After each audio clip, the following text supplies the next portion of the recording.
নৌকার উপর বজ্রাঘাত, গঙ্গার ঘাটেই মর্মান্তিক মৃত্যু হলো 4 যাত্রী, আহত অনেকে। ঘটনাটি ঘটেছে মালদার পার্লালপুর গঙ্গার ঘাটে।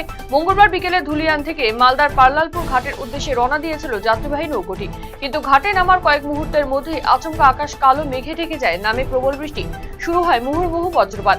আর সেই সময় ঘটে এই ভয়াবহ বিপর্যয়। আহতদের সকলকে জঙ্গিপুর মহকুমা হাসপাতালে ভর্তি করা হয়েছে। আস্থা ভোটের ঠিক আগের দিন নাটকীয় মোড় খড়িবাড়ি পঞ্চায়েত সমিতিতে। ভোটাভুটির আগেই শিলিগুড়ি মহকুমা শাসকের দপ্তরে গিয়ে নিজের পদত্যাগপত্র জমা দিলেন খড়িবাড়ি পঞ্চায়েত সমিতির সভাপতি রত্নারায় সিনহা। দলেরই সদস্যদের এমন আচরণে ক্ষোভ এবং দুঃখ প্রকাশ করেছেন বিদায়ী সভাপতি।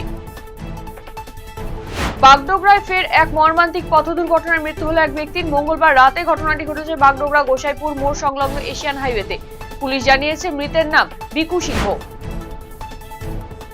দুটি মোটরবাইকের মুখোমুখি সংঘর্ষে আহত হলেন টোটোর 6 জন যাত্রী।